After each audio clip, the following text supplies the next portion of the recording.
In this slide, I'm going to brief you those key technical points involved covered by this bot.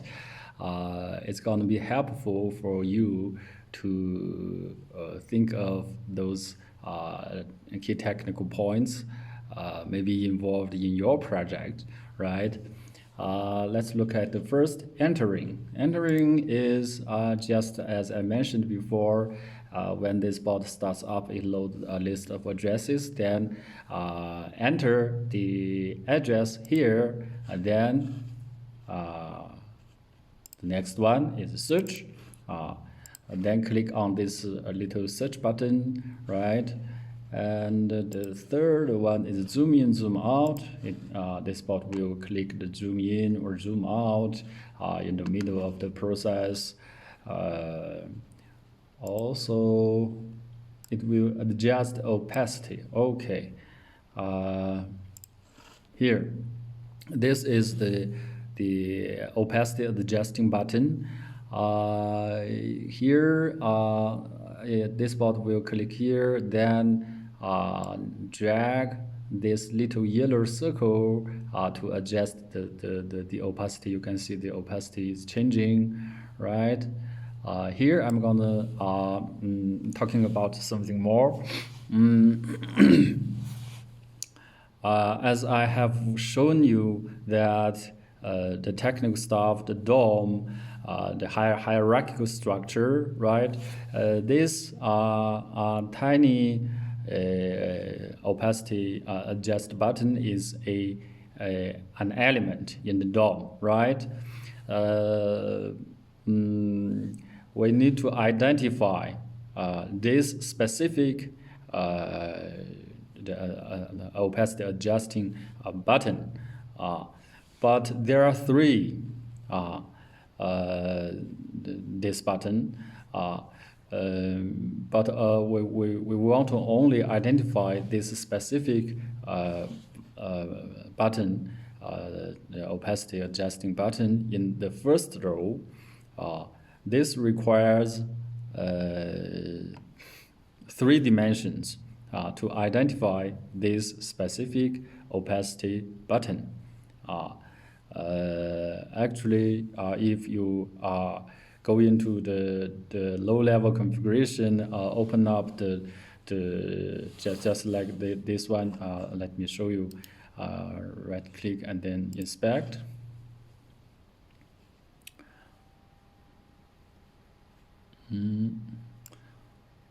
Here you can see here is a span with class and these attributes, but these attributes, these 3 opacity adjusting buttons have the same attributes. So it's not good enough if we only use these 2 attributes and this span tag to locating, to identifying this specific button. It's not enough. It's like something your address. Now we need to know which country, which city, which street, which house, right? That's 4 dimensions, right? In this case, we need 3 dimensions. If we instruct this bot in a natural language, it goes like, hey bot, you click a opacity adjusting button in the row on which there is a text called GB1 head. I don't know how to pronounce it, sorry. That's dimension, which row, what kind of text it contains, right? And the opacity button, that's 3 dimensions.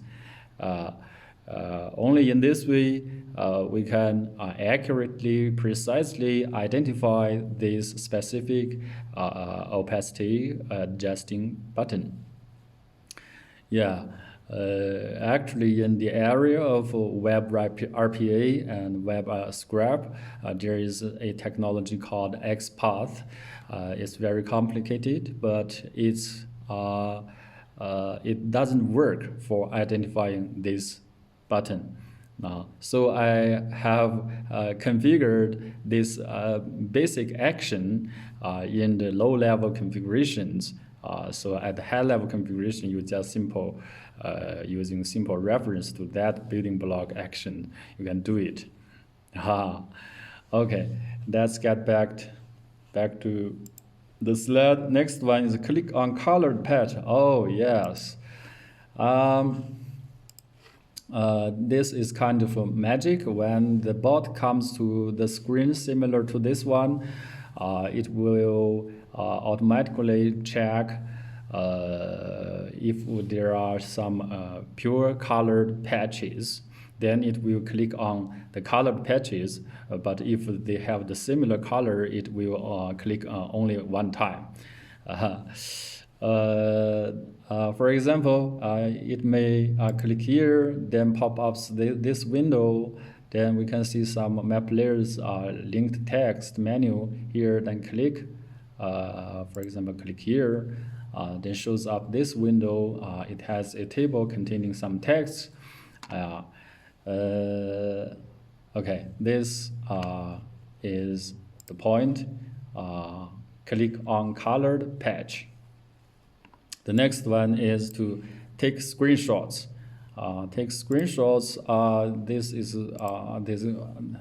This is happening quite often in a lot of points in the process. Okay, next one is grab text in table. Okay, let me talk about this topic a little bit more. Suppose we come to here. My client wants to grab the text containing in this table, but on one condition, that is to excluding some rows. That means only pick out a portion of rows. Actually, it can be more complicated. For example, we can by configuring, we can realize that I only need this column, that column, but excluding those columns, right? Or even we can give some settings to instruct this bot to grab the text, but with table head or without table head. That's also possible. Anyway, any kind of possibilities. Then the next point is close pop-up window. Okay, suppose we are here, then this bot will close this little cross button to close up this window. Why I am mentioning this tiny stuff? Actually, it's hard to close up this pop-up window if you want to. You are trying to use those normal XPath technology to close this. Similar to the opacity adjusting buttons, actually we need 3 dimensions to identify this tiny cross button so that to close up this pop-up window. Why we need to close up this window? It's because assuming that just after this action we need to take a screenshot, then what is the consequence? You know, right? So we have to instruct this bot to close up this window. Okay. These are all the key technical points covered by this bot. Maybe you can see some of the points may be involved in your project. Okay, thank you. Bye-bye.